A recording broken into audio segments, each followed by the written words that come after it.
जय हिंद प्यारे बच्चों और साथियों। इकोनॉमी की सीरीज का ये अगला अध्याय है जिसमें हमने अभी तक बैंकों के बारे में पढ़ा कि बैंकों का इतिहास क्या था।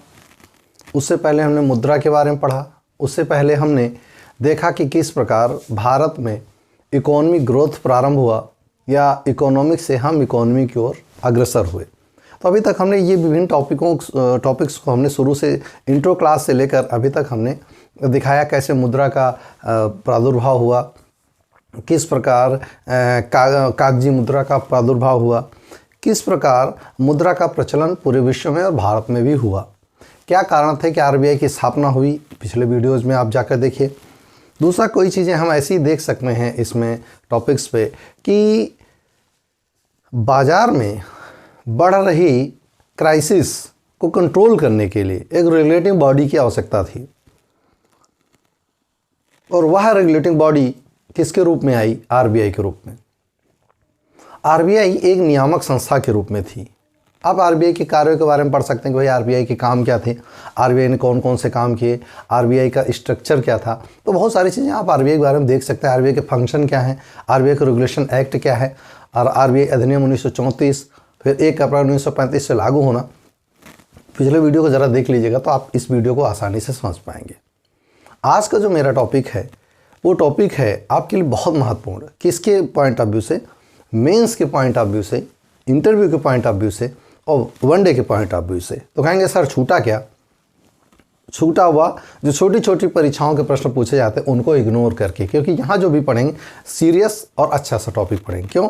जब आप इंटरव्यू में जाते हैं और आप ये कह देते हैं इकोनॉमी में हमें किसी एस्पेक्ट में हमें जानकारी है, तो सबसे पहले आपको बैंकिंग सेक्टर में ही जाके फंसाएगा, क्योंकि उसमें शब्दावलियाँ बड़ी टिपिकल होती। तो आज हम पूरा राष्ट्रीयकरण पढ़ेंगे कि बैंकों के राष्ट्रीयकरण की आवश्यकता क्या थी। चलिए सीधा सीधा टॉपिक्स पे आते हैं। बैंकों के राष्ट्रीयकरण की अगर इतिहास के बारे में या प्रस्तावना के बारे में पढ़ा जाए तो किसी भी देश में बैंकों के राष्ट्रीयकरण का एक निश्चित प्रक्रम होता है, क्योंकि हम लोग उपनिवेश थे किसके? ब्रिटिशर्स के। और उपनिवेशों पर वही नियम लागू होते हैं जो कि अथॉरिटी बॉडी आपके ऊपर लागू करता है।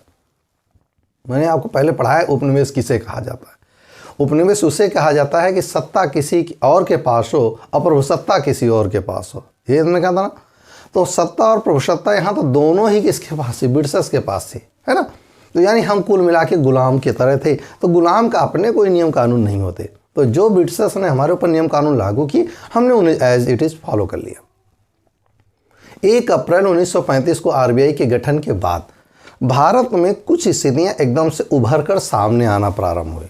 और वो था क्या कि भारत में अब राजनीतिक परिवर्तन तेजी से हो रहे थे और उन राजनीतिक परिवर्तनों के लिए इकोनॉमी की आवश्यकता थी, यानी लक्ष्मणिया की सही शब्दों में कहा जाए तो पैसे की आवश्यकता थी। और उस पैसे की आवश्यकता के लिए रिक्वायरमेंट होगी, और जो रिक्वायरमेंट होगी पैसा होगा नहीं तो क्राइसिस होना स्वाभाविक है। तो इस प्रकार आरबीआई के कामों का विनियमन करने के लिए एक बॉडी क्रिएट करी गई और वो बॉडीज थी विभिन्न प्रकार की बैंक्स। उन बैंकों ने किस प्रकार भारत में प्रसार फैलाया, किस प्रकार प्रचार प्रसार किया, वही कहानी आपको शुरू करते हैं। चलिए सीधे सीधे पॉइंट पे आते हैं। कहानी क्या है कि भारत की स्वतंत्रता से पहले अगर हम बैंकों के राष्ट्रीयकरण की प्रक्रिया को समझना है तो जरा इसको 3 चरणों में बांटें। पहला चरण हम लेंगे स्वतंत्रता से पहले का, 1 अप्रैल 1935 से 1947 तक। दूसरा चरण लेंगे 1948 से लेकर 1970 तक, 69 और 70 तक, बल्कि 80 तक ले लो। और तीसरे चरण में हम लोग लेंगे 1980 से लेके वर्तमान 2019 तक की पूरी कहानी आप तक हम पहुंचाने का प्रयास करेंगे। तो पहली बात आती है 1 अप्रैल 1935 से 1947 के बीच। आप ध्यान से सुनिएगा। भारत में ब्रिटिशर्स के फैल रहे प्रभाव के कारण वैश्विक मंदी से उबरने के कारण 1929 में विश्व की सबसे बड़ी आर्थिक मंदी आई थी, हम आपको पढ़ा चुके हैं। उस मंदी से उबरने के लिए ब्रिटिशर्स ने ही आरबीआई की स्थापना करी थी ताकि कुछ नोटों को छापा जाए और नोटों को छाप कर अपनी साख बचाने के लिए भारत में क्रेडिट तैयार की जाए या साख तैयार की जाए। उन्होंने आरबीआई का गठन किया और उसके पूरी अथॉरिटी को अपने हाथ में ले लिया। भारत में लगातार पैसे की कमी होती जा रही थी। कमी क्यों हो रही थी? क्योंकि इस दौरान कई अकाल पड़े, कई सेकेंड वर्ल्ड वॉर हुआ, फर्स्ट वर्ल्ड वार की अभी हम झेल नहीं पाए थे, सेकेंड वर्ल्ड वार हुआ, तो इस दौरान बहुत सारा भारत में क्राइसिस रही, जिस कारण मुद्रा की आवक बहुत कम हो गई। और आवक तो कम हुई, देखिए सेकेंड वर्ल्ड वार में सुभाष चंद्र बोस ने कहा था कि आप चाहें तो इस सेकेंड वर्ल्ड वार को एक अवसर के रूप में उपयोग कर सकते हैं, क्योंकि पूरी दुनिया इस समय युद्ध में लगी है और आप अपना ग्रोथ कर सकते हो। देखिए उनकी कितनी अच्छी सोच थी कि भारत चाहे तो इस समय ग्रोथ कर सकता है, जब पूरी दुनिया युद्ध में लगी है तो हम ग्रोथ कर सकते हैं, अपने इसको हम अवसर के रूप में उपलब्ध, जैसे कोविड-19 को हम अवसर के रूप में उपलब्ध कर सकते हैं या उपयोग कर सकते हैं। तो उस समय 1947 तक आरबीआई की केवल एक काम था, पैसे छापना, उसका वितरण करना। अच्छा यहाँ पर एक चीज़ जान लें, आरबीआई के पास केवल भारत के लिए ही काम नहीं करना था। आप इसको अगर बहुत ब्रॉड एरिया में गौर से देखें तो आरबीआई का काम पाकिस्तान को पैसे भी देना था, बांग्लादेश को पैसे देना था, म्यांमार को पैसे देना था, भूटान को पैसे देना था, मालदीव को, केवल श्रीलंका को छोड़कर उसे सब देशों को जो आसपास है अपने, सबके लिए नोट छापना, उनका रेगुलेशन करना, ये आरबीआई काम तो बहुत बड़ा काम था आरबीआई के पास। तो जब लोग युद्ध में संलग्न हो गए, बहुत सारे सैनिक संलग्न हो गए, तो इकोनॉमी एकदम से टूटी, और टूटने के कारण भारत में ये महसूस होने लगा कि बैंकों का अब भविष्य अच्छा नहीं है। ठीक, तो यही कारण था, यहाँ तक बैंकिंग प्रणाली में न तो राष्ट्रीयकरण कर सकते थे, न ही क्योंकि यहाँ पर अभी हम आपस में लड़ रहे थे, पाकिस्तान अलग होगा, बांग्लादेश अलग होगा, ये अलग होगा, वो अलग होगा, एक पूरी प्रक्रिया अपनानी थी। इसलिए 1947 तक नेशनलाइजेशन का कोई कॉन्सेप्ट ही नहीं होता। क्यों? राष्ट्र तो अभी हम हैं ही नहीं, अभी तो हम यार गुलाम हैं। तो जब हम राष्ट्र बनेंगे तब ना हम बात करेंगे किसकी, कि अपने अधिकारों की, कि भाई राष्ट्रीयकरण करो, तो अभी तो हम राष्ट्र हैं ही नहीं, तो राष्ट्रीयकरण कैसा करेंगे। तो ये कहानी थी 1947 तक की। बैंकों का भारत में धीरे धीरे प्रसार शुरू हो गया। जो इंपीरियल बैंक थी उसको बाद को एसबीआई में कन्वर्ट किया गया, और इंपीरियल बैंक बात थी जो बहुत सारी बैंकों को मिलाकर एक बैंक के रूप में ये नाम रखा गया, जिसका इंपीरियल बैंक नाम था।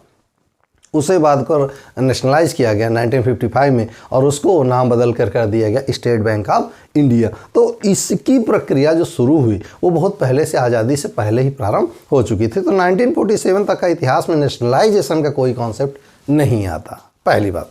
अब बात करते हैं किससे, हम सेकेंड, इसकी आवश्यकता क्या पड़ी कि बैंकों का राष्ट्रीयकरण करना पड़ा। तो हम इसे 3 फेज़ में पढ़ रहे हैं। तो पहला फेज़ क्या है, और ज़रा ध्यान से सुनिएगा। भारत में इसके लिए बेसिक रीज़न कौन कौन से थे कि भारत में ऐसी कंडीशन बन गई। तो पहले भारत में बैंकों की जो कहानी है बड़ी अजीब है। क्यों? आपको अच्छे से पता है कि जब ब्रिटिशर्स ने पैसे खींचना शुरू किया तो रजवाड़ों ने पैसे देने से मना कर दिया, और अपना पैसा को सुरक्षित करने के लिए उन्होंने, क्योंकि आरबीआई एक्ट में लिखा था कि यदि आप चाहें तो एक बैंक अपना ड्रॉन कर सकते हैं, अपनी बैंक बना सकते हैं। अगर आप अपनी बैंक बना सकते हैं तो बैंकों में विनियमन भी आप भी करेंगे, उसके अथॉरिटी भी आप करेंगे, जैसा रेगुलेटरी आरबीआई ने करी होगी। तो बहुत सारे लोगों ने अपना पैसा बैंक के माध्यम से अपनी बैंकें खोलनी। और स्टेट माने होता था उस समय उनका साम्राज्य, जैसे वो Patiala state, Rajasthani state, Bikaner state, इनके अपने अपने स्वयं प्रभु, इसे स्वयंभू हम कह सकते हैं क्षेत्र। तो इन स्वयंभू क्षेत्रों में उन्होंने अपने अपने हितों का साधन करने के लिए बैंक की स्थापना करानी। अब इन बैंकों की स्थापना के बाद, क्योंकि भारत में लोगों ने पैसे बैंक में रखने का कॉन्सेप्ट ही नहीं था, क्योंकि भारत में पैसे रखने का एक ही कॉन्सेप्ट है, क्या, या तो पैसे को, पहले की बात कर रहा हूँ, या तो भूसे में गाड़ देना, या अनाज में गाड़ देना, या ज़मीन के अंदर गड्ढे खोद कर गाड़ देना। बहुत सारे अनेक तरह से हम लोग पैसे को संरक्षित करते थे। लेकिन क्या ये उचित तरीका था पैसों का बनने में? तो एक ये था कि पैसे तो हैं लेकिन वो चलन में नहीं है, क्योंकि वो रखा हुआ संचित धन, गड़ा हुआ धन, वो बैंकिंग प्रणाली का हिस्सा ही नहीं। तो हुआ क्या कि पहला तो कारण ये बना कि ये जो बैंकें थीं क्या आम आदमी के लिए थीं? क्या नहीं, ये बैंकें रजवाड़ों के हित साधन के लिए बनाई गई थी। ध्यान सुनिए। तो पहले जो बैंक थी, banks for class not for mass, फिर से सुनिएगा, bank for class not for mass. बैंकों जो थी एक स्पेशल क्लास के लिए काम कर रही थी। मास मीन्स आम जनता के लिए काम करना उनका काम ही नहीं था, क्योंकि उनकी स्थापना ही उनके हित साधन के लिए हुई थी। तो यहाँ पर बैंकें जो थी बैंक फॉर क्लास हैं, यानी लोगों की, बड़े लोगों का, यूँ कहें एलिट क्लास का पैसों का सेविंग करना और पैसे को इन्वेस्ट करना, ये काम बैंक का है। नॉट फॉर मास, यहाँ जनता के लिए, सामान्य जनता के लिए कोई क्षेत्र ही नहीं खुला था। तो पहली तो आवश्यकता ये थी कि हम नेशनलाइजेशन अगर कर रहे हैं तो पहली शर्त तो यही थी कि जनता को बैंकिंग प्रणाली से जोड़ा जाए। समझ में आएगा ना। तो ये जो बैंक्स फॉर क्लास है, इसको बैंक फॉर मास कन्वर्ट करना होगा। तो ये प्रणाली, पहली कमी यही थी कि 1947 के बाद बैंकों को आम जनता के लिए खोलने की आवश्यकता महसूस हुई। दूसरी आवश्यकता क्या थी कि जो बैंकें थी भी, ध्यान सुनिएगा, जो बैंकें थी भी, उन बैंकों की कोई रेगुलेटिंग बॉडी नहीं थी। कि मान लीजिए कोई बैंक, मान लीजिए स्टेट बैंक ऑफ बीकानेर है, और स्टेट बैंक ऑफ बीकानेर में एक आम आदमी कुछ पैसे इन्वेस्ट करता है या जमा करता है, और कल वो बैंक ऑफ जो बीकानेर है, स्टेट बैंक ऑफ बीकानेर, वो भाग जाती है या वो अपना विड्रॉ कर लेती है, हम बैंक चलाने में सक्षम नहीं है, तो कौन जिम्मेदारी लेगा इसका? उसका जो फाइनेंस सिक्योरिटी वो कौन लेगा? कोई नियम कानून नहीं, क्योंकि ब्रिटिशर्स के कानून थे, वो क्यों ऐसा नियम कानून, वो तो चाहते ही थे कि हम लेके भाग जाएं। तो उन्होंने कोई नियम कानून नहीं कि हम फाइनेंशियल जो सिक्योरिटी है उसके लिए कोई बातचीत नहीं। तो आम आदमी बैंक से जुड़ेगा क्यों? उसे लगेगा पता नहीं कब बैंक भाग जाए, तो आम आदमी ने जुड़ने से मना कर दिया। दूसरा देखिए, संकुचित विस्तार, बैंकें हैं ही नहीं, और जब बैंकें होंगी नहीं तो पैसा जो लोगों के पास है वो लोगों के घर में रखा होगा। और ध्यान रखिए, ऐसा पैसा कभी इकोनॉमी को ग्रोथ नहीं दे सकता जो किसी कमरे में, किसी माँ के कोंच में, पल्लू में बंधा हुआ पैसा इकोनॉमी का हिस्सा नहीं होता। मैं कई बार आपको पढ़ा चुका हूँ। या बटुआ में रखा हुआ पैसा, चीमड़, आपकी भाषा में चीमड़ कहेंगे, मेरी भाषा में माइजर, कंजूस जो होता है ना, वो पैसा बटुआ में रखा रहता, खर्चा नहीं करता, तो उसके बटुए में रखा हुआ पैसा इकोनॉमी का हिस्सा नहीं है। तो उसको संकुचित विस्तार होने के कारण बैंकिंग प्रणाली से लोग जुड़े ही नहीं थे। तो ये सारी आवश्यकता महसूस हुई, जिनके कारण भारत में एक नई प्रणाली शुरू हुई। पहली प्रणाली क्या हुई कि हमने 1962 में हमने क्या किया, जमा सुरक्षा या जमा बीमा निगम की स्थापना करी। कब की? 1962 में हमने जमा बीमा निगम की स्थापना करी। इसको इंग्लिश में कहते हैं सेविंग इंश्योरेंस कारपोरेशन।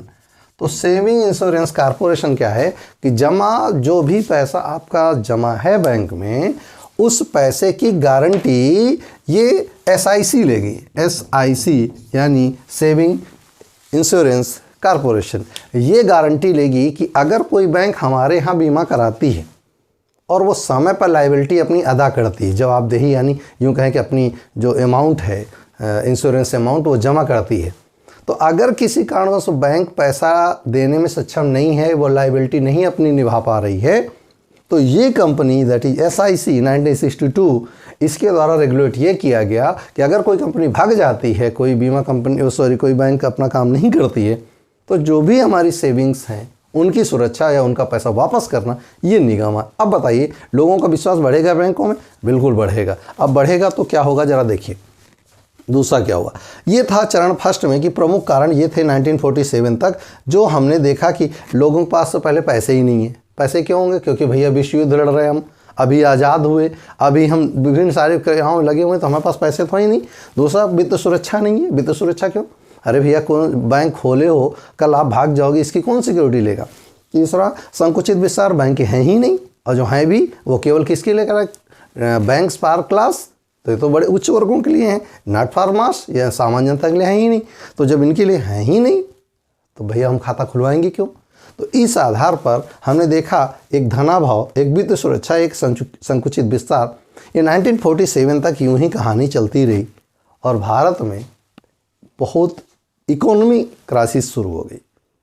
अब क्या होता, जरा देखिए। हमने क्या किया, 1947 के बाद दूसरा चरण शुरू हुआ 1948 में। 1948 से लेकर 1990 तक, 1990 तक, इस प्रक्रिया में बैंकों में बड़ा उतार चढ़ाव आया। क्या उतार चढ़ाव, जरा देखिएगा। हुआ क्या कि 1955 में जो इंपीरियल बैंक थी, मैंने आपको पढ़ा 1921, जो इंपीरियल बैंक थी उसको कन्वर्ट कर दिया गया किसी में, SBI में। और state of bank of India, इसमें कई ब्रांचेज आएंगी, बहुत सारी branches, state bank of Patiala, state bank of Bikaner, state bank of Jodhpur, state bank of etcetera, ढेर सारी बैंक आई।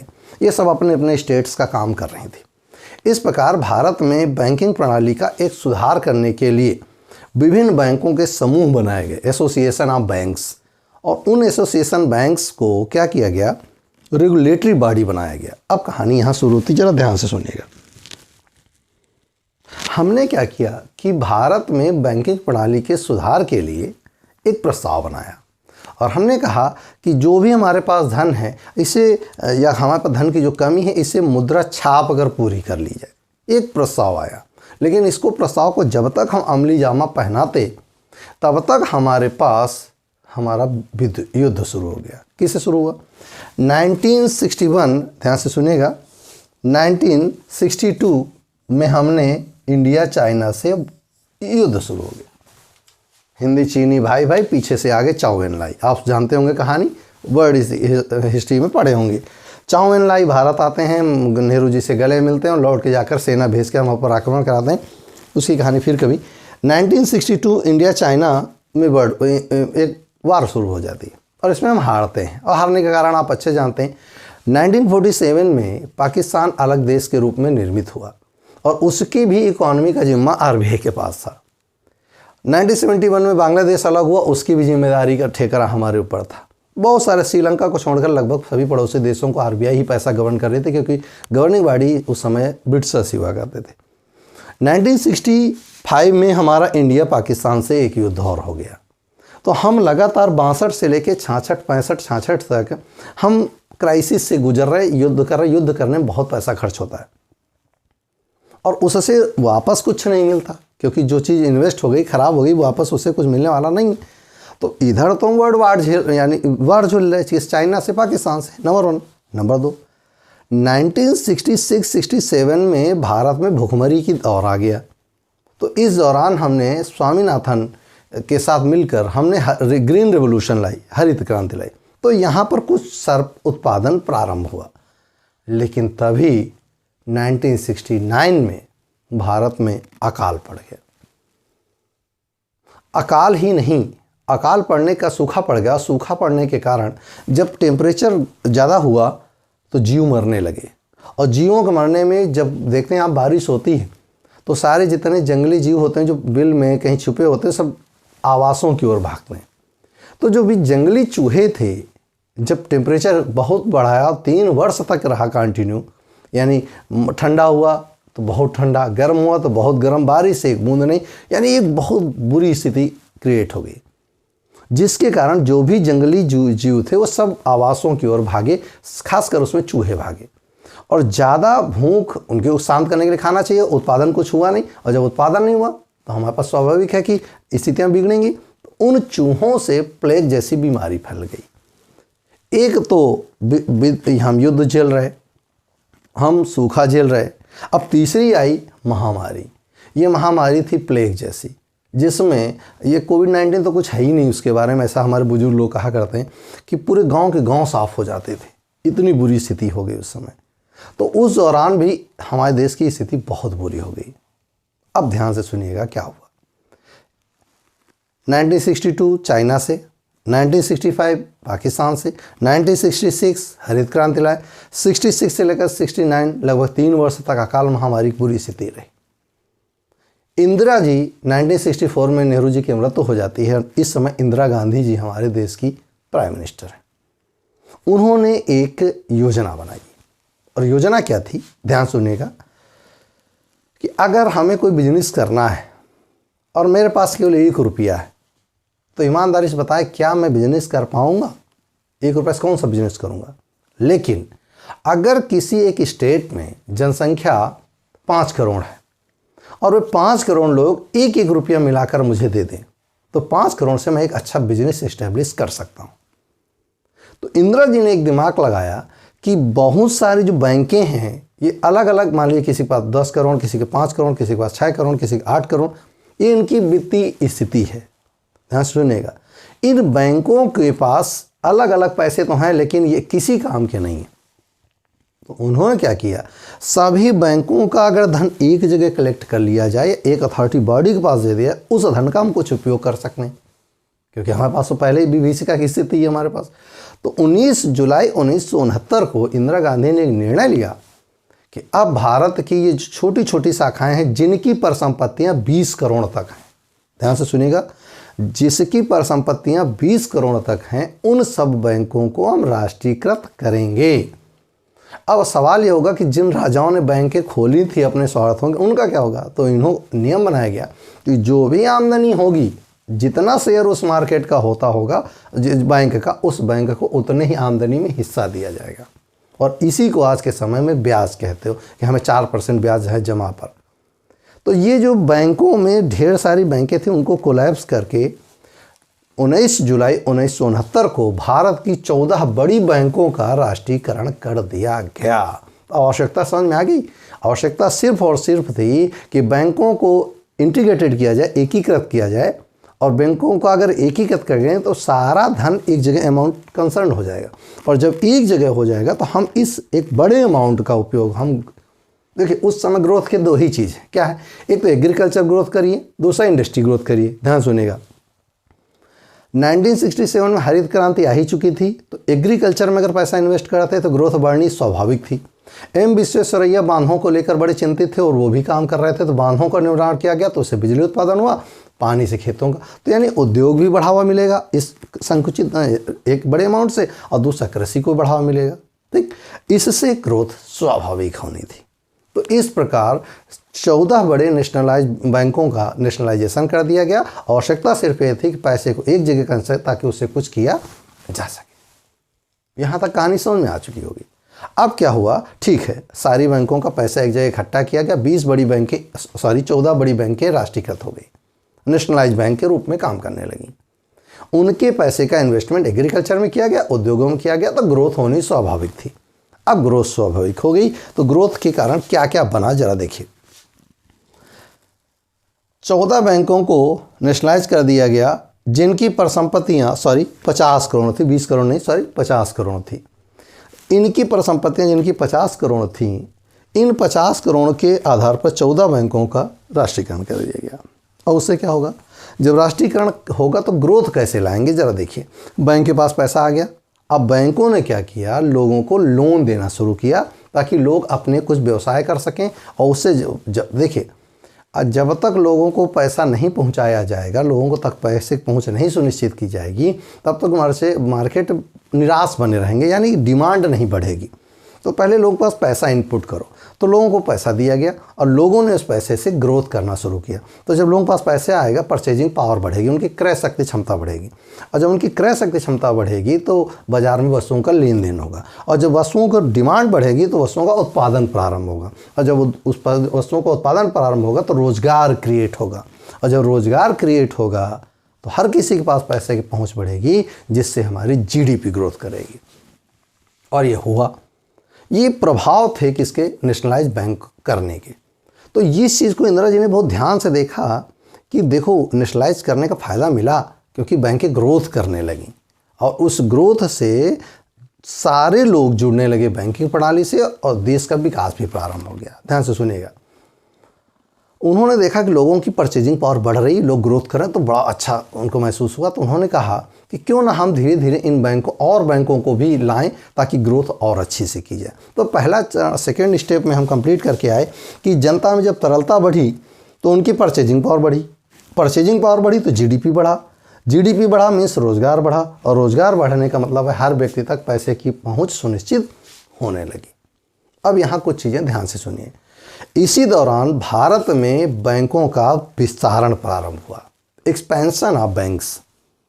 एक्सपेंशन मीन्स होता है प्रत्येक गांव तक बैंकों की पहुंच सुनिश्चित की जाए, ताकि जो गठरी में रखा पैसा है, जो मटकी में गड़ा पैसा है, जो बक्से में रखा पैसा है, माँ के आंचल में बंधा पैसा है, उसको भी बैंक तक लाओ। और जब बैंक में आ जाएगा तो इकोनॉमी का हिस्सा हो जाएगा और उससे ग्रोथ होगी। ये स्वाभाविक है, ये नियम होता है इकोनॉमी का। भैया बक्से में रखा पैसा इकोनॉमी का हिस्सा नहीं है। कई बार हम ज़मीन में गड़ा हुआ सोना बैंक का हिस्सा, ग्रोथ का हिस्सा नहीं हो सकता। तो अब क्या हुआ कि हमने जनता में तरलता बढ़ाई। तरलता, आप भैया बैंक के पास पैसा आएगा तो लोन देगा, बहुत सारी योजनाएं काम करेंगे, मान लीजिए इंडस्ट्री लगाती है, उसमें आप रोज़गार करेंगे तो पैसा आपके पास आएगा, तो परचेजिंग पावर बढ़ेगी, और परचेजिंग पावर बढ़ेगी यानी रोज़गार बढ़ा, यानी GDP ग्रोथ हुई। ये बैंकिंग का बहुत बढ़िया एस्पेक्ट आया। तो लोगों को लगा नहीं यार, होना चाहिए, यानी कि नेशनलाइज बैंकें करनी चाहिए ताकि पैसे का कंसंट्रेशन एक जगह हो। देखिए सेकंड, 5 ईयर प्लान 5वें में कहा गया था गरीबी हटाओ। अब हम 19 कब आ गए, 1970 के बाद 80 पे आ रहे हैं। 10 वर्ष इस दौरान हमारे बड़े क्रिटिसाइज रहे। कारण इमरजेंसी का लगाना भारत में, देखो इंदिरा जी का खेल, खा गई शक्कर पी गई तेल। इंदिरा जी की सरकार तक चली गई क्योंकि उनको कहा जाता था वो गरीबी हटाओ नहीं गरीब हटाओ शुरू कर दिए। नसबंदी जैसी योजना जो उस समय अप्रासंगिक थी, देश जूझ रहा था किन्हीं और समस्याओं से, वो कोई और समस्या लेके आ गई। एनीवे, ये पूरा दौर बैंकिंग प्रणाली के लिए भी बहुत बुरा रहा। मोरारजी देसाई 1978 में आते हैं और शुरू करते हैं कि यार क्यों ना उस पुराने अनुभव से लाभ लिया जाए और हम फिर से बैंकों का राष्ट्रीयकरण किया। लेकिन मोरारजी देसाई फिर चले जाते हैं, इंदिरा गांधी फिर से आती और वो पुनः 1980 से 85 के बीच 6 बड़ी बैंकों का फिर से राष्ट्रीयकरण करता है। और ये जो परिसंपत्तियां पहले 50 करोड़ की थी, अब उसकी कह दिया गया कि जिन भी बैंकों की परिसंपत्तियां एसेट्स 200 करोड़ हैं या 200 करोड़ से ऊपर हैं, उन सबको हम राष्ट्रीयकृत करेंगे और नेशनलाइज करेंगे। तो स्वाभाविक है वो गवर्नमेंट के अंडरटेकिंग चला जाएगा और गवर्नमेंट उस पैसे का उपयोग करेगी। तो कहेंगे सर जिन लोगों ने पैसा बैंक में लगा रखा उनका क्या होगा? तो ये पहले बोल रहा हूँ, उन लोगों का जितना भी शेयर मार्केट बनेगा, मान लीजिए एक व्यक्ति 500 करोड़ की बैंक है और एक व्यक्ति 250 करोड़ लगाता है, तो जितनी भी आय होगी, यानी 50% उसने बैंक में लगाया है ना, तो जितनी आय होगी उसका 50% उस व्यक्ति को, उस बैंक को दिया जाएगा। तो ये इस प्रकार उन लोगों को भी कोई नुकसान नहीं था। तो इन बैंकों का राष्ट्रीयकरण कर दिया गया। अब 6 बड़ी बैंकों का लेकिन ध्यान रखेंगे किसी बैंक नाम में परिवर्तन नहीं किया गया। जो बैंक जो थी वो आज भी है, वो भी पहले भी इसी जिस नाम से थी उसी नाम से काम कर रही, बस उनका दर्जा किस में कर दिया गया, उसको नेशनलाइज बैंक के रूप में नामित कर दिया गया। पूरी कहानी ध्यान से सुनिएगा। जब पहले पर संपत्तियां 50 करोड़ की थी, अब 200 करोड़ हो गई, अब नेशनलाइज बैंक के रूप में इनको मान्यता दे दी गई। इसका प्रभाव क्या हुआ? सब कुछ प्रभाव ऊपर वाले हुए, परंतु यहाँ पर एनपीए बढ़ा। एनपीए का फुल फॉर्म होता है नॉन परफॉर्मिंग अकाउंट्स, यानी ऐसे अकाउंट्स जो एनपीए हो गए हैं या जो लेन देन नहीं कर रहे हैं या जो बेईमानी कर लिए हैं, या यूँ कहें पैसा बैंक का वापस नहीं, क्योंकि लोन बांटे थे ना। तो जब एनपीए बढ़ा कि नॉन प्रॉफिट है इस अकाउंट से, ये सब नुकसान पहुंचा रहे हैं, तब गवर्नमेंट को चिंता हुई। उसे लगा यार हमसे कुछ गड़बड़ हो गई। तो उन्होंने बैंकिंग प्रणाली को सुधारने के लिए, ज़रा इसको जल्दी से स्क्रीनशॉट ले लीजिए, फिर जल्दी से हम आगे चलें और नेक्स्ट टॉपिक पे आते हैं। बैंकिंग प्रणाली में सुधार करने के लिए कुछ टर्मोलॉजी का प्रयोग किया गया। मिटाता हूँ।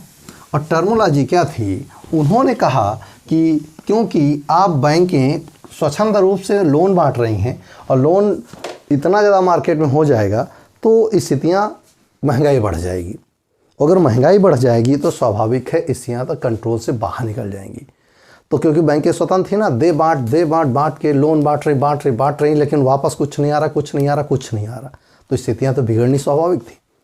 जब आप लोन बांटेंगे और एक तरफ, जैसे मोरारजी देसाई ने तो यही कह के चुनाव जीत लिया था कि तुम्हारा लोन माफ़, आप लोन जितना लोन लिए थे माफ़, बाकी हम देखें। तो बैंक बोली हमने लोन माफ़ कर दिया, हमारी बैंकों के तो कमर तोड़ दिया आपने, तो हमें पैसा कहाँ से लाइएगा? अपनी भी सरकार चली गई, इंदिरा जी फिर से आ गई। तो उन्होंने क्या रचना रची? बैंकों पर कंट्रोल करने के लिए उन्होंने टर्मोलॉजी प्रयोग की, CRR, कैश रिजर्व रेशियो। क्या है पढ़ाऊँगा आगे, पिछले वीडियो में देख लीजिएगा।